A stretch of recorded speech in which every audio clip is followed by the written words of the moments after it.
I'm Tosh Berman. This is, I believe, called Tea with Tosh, and we are having tea. I think, again, we're having that 1922 type of tea. That year 1922 had made really good tea. It was a vintage. Vintage tea. Our guest is Scott Becker. He's the publisher and editor of a magazine, Option. And what is Option magazine, Scott? Well, as it says right under the logo, it's music alternatives, which is, I simply describe it as non-pop, non-mainstream music. So it really covers the gamut of things that aren't at the top of the charts. It's jazz, it's underground rock, it's blues, reggae, ethnic music from around the world, etc. But you don't cover anything on any major labels, such as the WIA or CBS? Well, on occasion. I mean, there are certain things, and the so-called major labels do put out interesting music, and they deserve to be applauded for it when they do. But by and large, it covers independent music, which I should probably What's the definition of what is independent music? Those 6 or 7 major, quote, major labels are large international corporations, and there are a lot of companies, if you'll call them that, that operate on a scale that's a whole lot smaller. And they range from fairly significant companies with big budgets and distribution arms and so forth of their own, to people who did a recording on a very small budget and handled all the pressing and graphics themselves and put out their own record, which is not that difficult to do anymore. It isn't. Why is that so? The technology is there, and it's affordable. You can have a studio in your home for a few hundred, or, well, under $1,000. And the accessibility of going into a recording studio and doing something like that is pretty affordable. Well, what's your interest? What's your background? Why did you start Option magazine? Well, when I was 6 and the Beatles came to America, I've just been interested in music for a long time.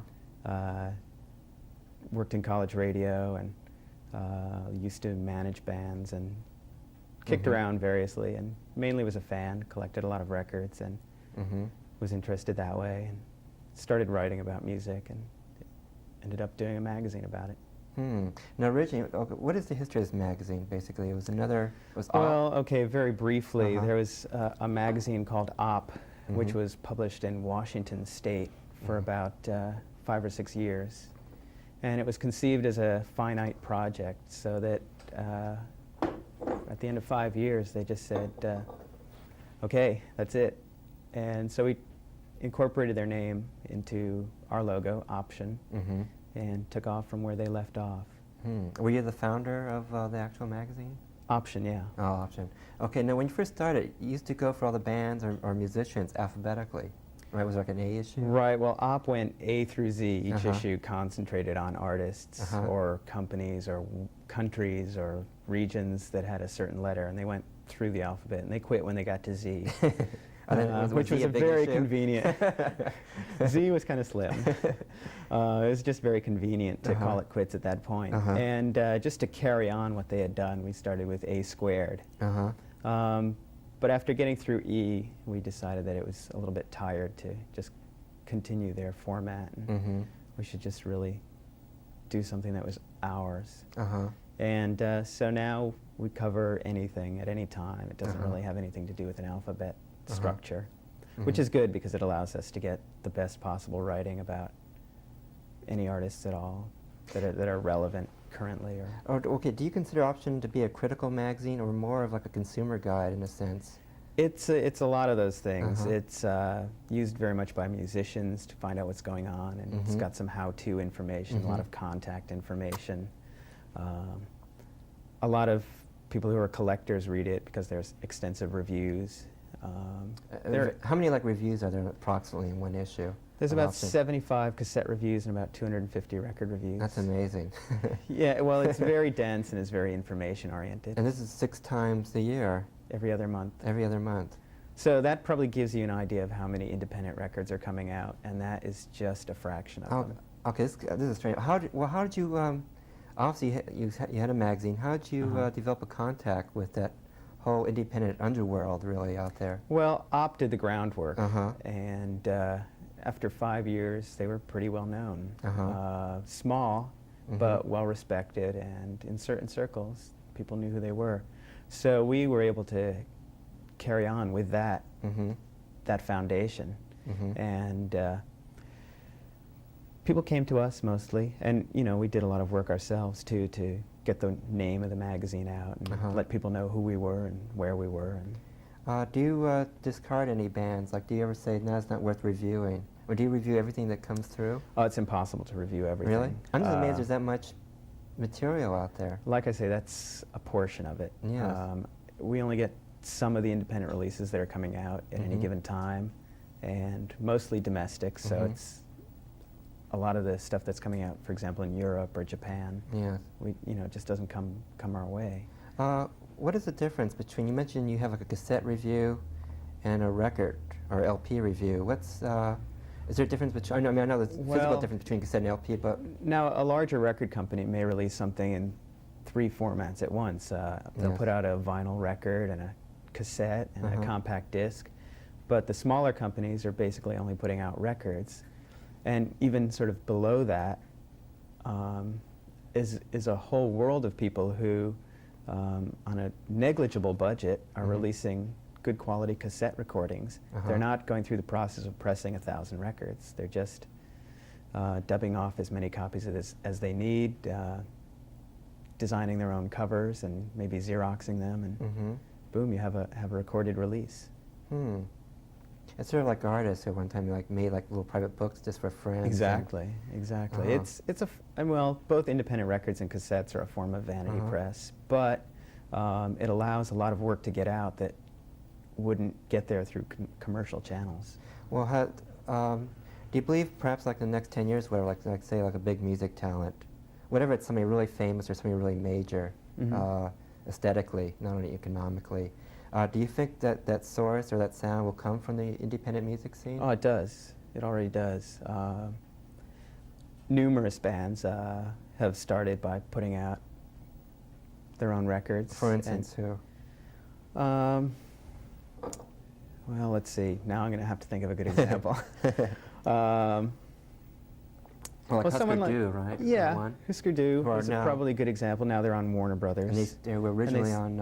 I think their first record either was put out by themselves or by a local label called New Alliance. Oh, New Alliance, yeah. Yeah. It was called Land Speed Record. I think that was their first, I don't know. And it works not only in the rock field, but in jazz. Carla Bley is a good example.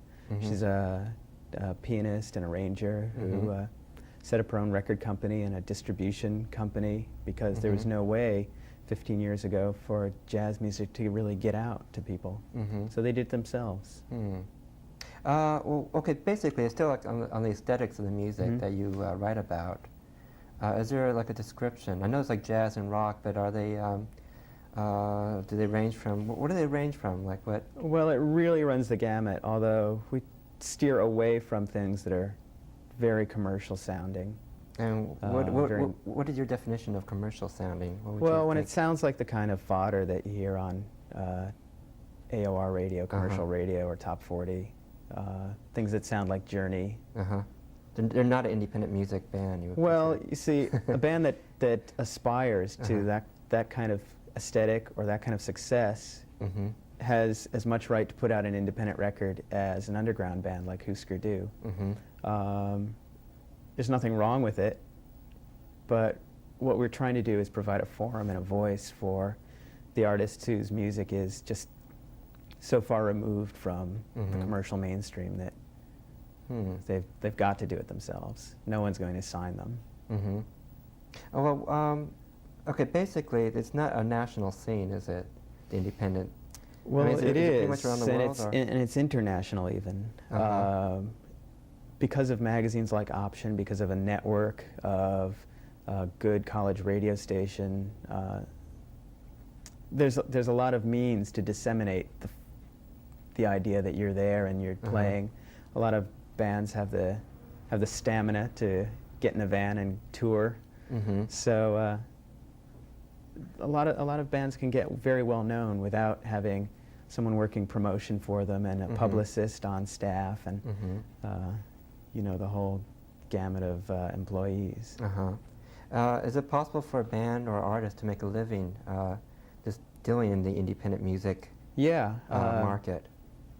I don't think. I mean, I don't think they make millions. But No, no one makes millions. No one gets rich. Can they quit their day job or night job? It whatever? happens. A lot of bands don't, and there's always that hazy period where you almost have to quit to make it go.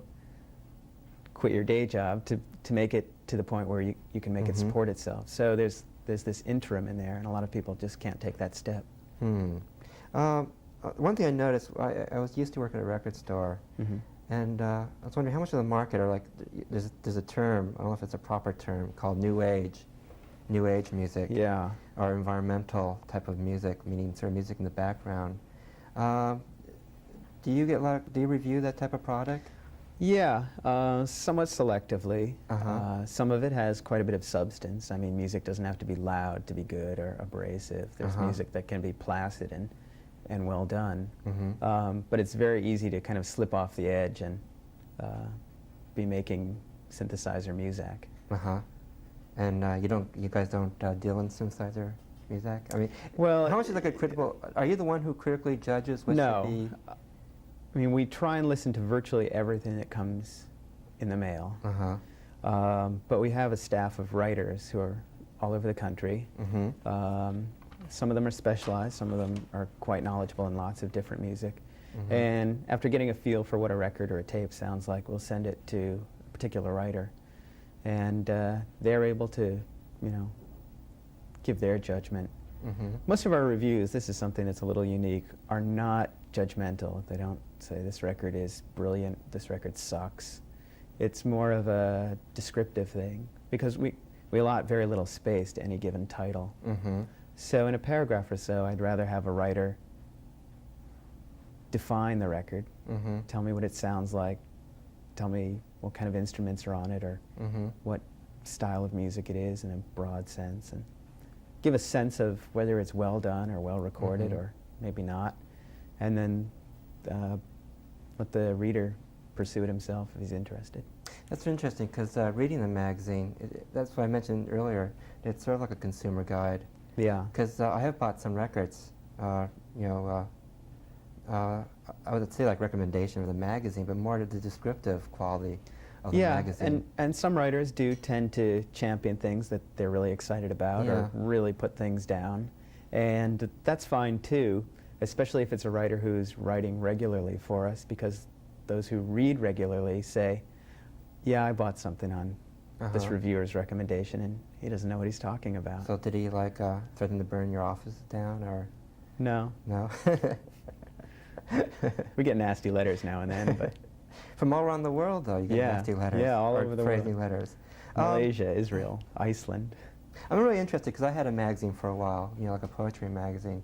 But what is the structure of like getting a magazine? I mean, have you actually ever started a magazine before? No, I'd never done anything of the sort. So did you have like a guideline or source? I mean, how would like somebody in the audience, for instance, it was like a fanzine? Is it? Don't do it. Don't do it? Yeah. Don't you make a lot of money though? No. Is it like millions? Don't you like Look magazine or? Oh, Look doesn't exist anymore. Yeah, look what happened to them. No, it's a very much a shoestring operation. I mean, we operate very comparably to a lot of the independent labels, where the ad money that comes in for one issue pays to print that issue. We use some of the same distributors that the independent record dealers use, the record labels, I should say, because we're sold mostly through record stores that carry independent records. So that's the kind of level that we operate at, and. It got started with the good faith of a few subscribers who put up some money and got it going. That was enough to put out the first issue, which gave us the credibility to put out a second and so forth. So it's grown very slowly over the last 2 years, but it's still growing. And how many, your magazine's overseas, obviously. Yeah. Does it reach, I know it reaches Europe, I mean England. Does it reach other parts of Europe? Yeah, all over Europe, even Eastern Europe. We get letters from Hungary and Czechoslovakia and Yugoslavia a lot. I don't really know how a lot of these people find the magazine, That's truthfully. interesting. I really don't, but they know about it. It's smuggled in. And that's why I say there's this network that promotes music from all over the world, and that's how a band from West Covina can be known in Hungary. What is this network? It sounds like a CIA operation. It's just a matter of people who are really keen to be in tune with what's going on, and read small magazines, and they'll listen to one record and a friend will turn them on to another record, and somebody else brings along a copy of a fanzine that's kind of interesting, and it just, the word gets around for people who care to find out. A lot of the small magazines print the addresses of other magazines. Do you do that? Yeah, yeah. Oh, I see. So you're part of that network thing. Yeah, exactly. Actually. Exactly. That's why we include addresses for all of the different cassettes or records that are reviewed, videos, what have you. There's information about radio stations, non-commercial radio. Is there like a great amount of radio support for the new music or independent music? Not on a commercial level. There are some stations around the country which will commercial stations which will program independent labels. Interestingly, a lot of contemporary black music is on independent labels and will get radio play because a lot of those stations are looking for the latest, the newest hit. And so something that comes out of Miami or New York or Chicago or Washington, D.C. can get a lot of radio airplay, even if it's a kitchen operation. But that's not really true with rock music so Why much. is that? Why? I don't know. I really couldn't answer. That is strange. It's two different environments, and they just function Yeah, real because I'm differently. thinking of sort of the rap groups, like from Brooklyn Yeah, or I mean the Bronx. most of those bands, if they aren't still on independent labels, start on independent labels and earn quite a bit of stardom that way. That's interesting. Run DMC is a perfect example. is a isn't great example. I mean, they're on an independent label. It's a couple of guys from Queens, and they're superstars. Yeah, but the same thing almost never ever happens to a white rock act. That is strange. That's odd. Yeah, you have to move up to a major label for that to happen. Do you get support for the magazine from major labels? I mean, like say from Warner Brothers. Some, and it's some people have called it a real sleight of hand on our part that we don't cover their artists very extensively, and yet they're willing to advertise. Now, on one hand, if we have a good audience that they want to reach, they can advertise like anyone else, and they do, and there's nothing wrong with that. But a lot of people are used to music press being done, as a game. We'll buy an ad, you do a story, that kind of thing. So we really try to avoid that with big labels and small labels. Well, the music business. Gee, what do you think of the music business in general? Pretty slimy. Why is that so? I don't know. There are some great people. I mean, I deal with some really great people every day. And it also seems to attract a lot of people who really you don't have to no mention business. names. No, I wouldn't mention but names. What would be like sort of a slimy thingawugga that would happen? A what? A thingawugga. Well, there's just a lot of dishonesty and people who don't treat each other well and don't pay people they owe for selling their record or whatever. It's just goes on a lot. I can't explain that either. There's a lot of mysteries in this business. So what do you recommend for a young band? Do you recommend a young man? I mean, not a band. Not aesthetically, 'cause that's like obviously that's their thing, their problem. Right. But do you recommend that a young band should start using the independent music system or the network? Yeah, I mean, I recommend it because so many people are doing it and doing it successfully. I think it's a whole lot easier to go and spend $1,000 or $2,000 or $3,000 or $5,000 and put out your own record than to go through all the maneuverings you would have to do to attempt to secure a major label record contract. And in the end, you're going to come out that much ahead. I mean, you can say, we have an album out, we have 3 albums out. I mean, there are bands who I can think of that put 10 records out on independent labels and more. Well, that's a good example. Was it the Black Flag? I don't know if it's the Black Flag's a great example. How many records they have on their label? I don't know. Which is now, SST. Right, SST. It was started by members of the band Black Flag and some friends to put out their own records, and then Minutemen. Just basically a bunch of South Bay kids who were determined to put out their kind of music their way. and they're now up to about almost 100 releases. They're probably one of the most successful independents in the country, and doing quite well. You think they'll ever be picked up by a major label? I don't think they want to. They once had a deal that fell apart or backfired, I don't know the details, which led to a lot of large legal bills and headaches. And oh, is that when they were signed? Was it that Black Flag album called Damage? Yeah. And I think somebody at MCA, one of the heads. Like I say, I don't know the story behind it, but it didn't serve them well. Yeah, the deal didn't serve them well. They banned the record, practically. Yeah. So they don't want to do that anymore. Whereas they had Husker Du on their label, which got too big for them to handle, and Husker Du is now with Warner Brothers. But they could have had a deal, perhaps, where it was on a Warner SST subsidiary, and they just didn't want any part of that. Well, how does a band become too big for like a small label? Well, we were talking about Run DMC, which is really an exception. But basically, unless you have the capital and the facilities and so forth to press lots and lots of records fast, which is what you need when a record is selling well, you just can't get that big. Independent distributors, most of them aren't cut out to ship thousands, tens of thousand copies of a single title in a week. So it's a very difficult process. Whereas the major labels, they have their distribution points and their accounts and they own the pressing plants in some cases. So well, they can make that happen. There was a magazine called Slash Magazine, and like I don't think it's really, there's a connection, but I don't think it's overly. The new Slash Records. Right, there is a connection. There is a connection. Yeah, it was the same people. Okay, magazine. And they put a couple of records, I think the Germs album, and stuff like that when they first started. Yeah. And then they signed with a distribution deal with So Warner now they Brothers. Exactly. And does that work out for them, as far as you know? As far as I know, the deal is still on. So.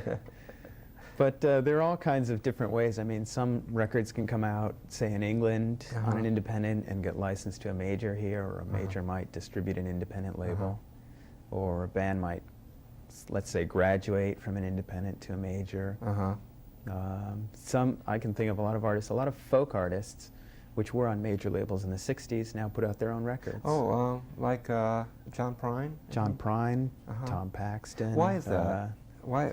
Is there Because unless they can sell minimum of a couple 100,000 copies of a record, the major labels can't make money at it, which is fine. I mean, if they can't operate at that level, then they shouldn't. Yet a lot of these folk artists and folk labels know that there is a market for that music, and that they can operate on a smaller scale, sell 10 or 20 or 50,000 copies of a record, and profit. And the artist benefits because they still have a career, and the fans benefit because their music is still available, and it's all part of this big sub-industry. Okay, do all stores carry independent music? No. I mean, can one go in their local record mall, store? Generally not. I mean, not if you're really going to talk about mall stores. Why is that? Is it just because the... Well, think of it this way. If a record sells a copy a month, most stores don't want it in their inventory if they can sell one a month. Whereas they certainly want the Springsteen box set in stock because they know they're going to sell dozens of them every week. So it's a matter of turnover, cash flow. And he's definitely business. He's definitely an independent music figure, isn't he? Oh yeah. He's sort of the example. Yeah, he's a real working man. So. Well, another question is, has video affected the independent music scene? Do independent bands do videos? Yeah, they do, but there's not a lot of outlets for them. MTV doesn't show that many. They will on occasion. So it's hard. I mean, it becomes another expense with, again, not a lot of means to utilize it. Because it's a promotional tool, and if you don't have a television station to show your video on, it doesn't do you any good. Okay, this is going to be a tough question. Uh-oh. Okay, what's your favorite, personally favorite, like let's say top 5 independent record releases this year, 86? I've heard hundreds of them, and I like a lot of them. Really can't answer that. A lot of them? There's a lot of good ones, and there's a lot that are bad, but at least someone's taken the trouble to put it out. And that's important, isn't it? Yeah, it doesn't mean that they always should have done that, but I think it's a step. I mean, at least it's getting out there and it's making something, and it's if you believe in your music and your band or your art form, whatever it is, and you go out and pursue it that way, I think that's positive. Well, do you think it's a good route for a band to start off that way, to eventually end up in a major label? You know, like a route like independent first, major. Or is that the best route to go? Well, it's a good way if they want to be a major. Yeah, if major you're an label. artist, it's a good way to establish yourself. What's unfortunate is that a lot of these small companies, you know, take the chance, sign a local band, put out their record, and aren't able to hold them to contract. So they may work this band and their records for 2, 3, 4 years, create a certain level of success for the band through their work and their investment, and then watch the band jump ship and go to a bigger company, which is unfortunate. Hearts, don't they? Yeah, I guess so. There's a lot of resentment. I don't know. I'm not aware of actual resentment in those instances, but it's unfortunate, and I don't know what kind of deals people work out. Maybe. What's kind of interesting is in England, New Order. Well, maybe at one time, like one of the best-selling independent. Yeah, they still are. Still are? Yeah. Are still staying with their company. They're still in an independent in Britain. It's different in Britain. It's easier to sell independent records.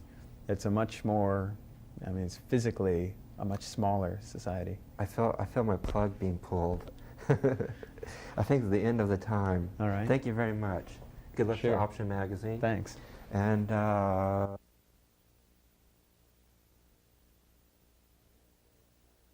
can I name stores? we gotta go. Okay. Adios. Bye-bye. Thanks.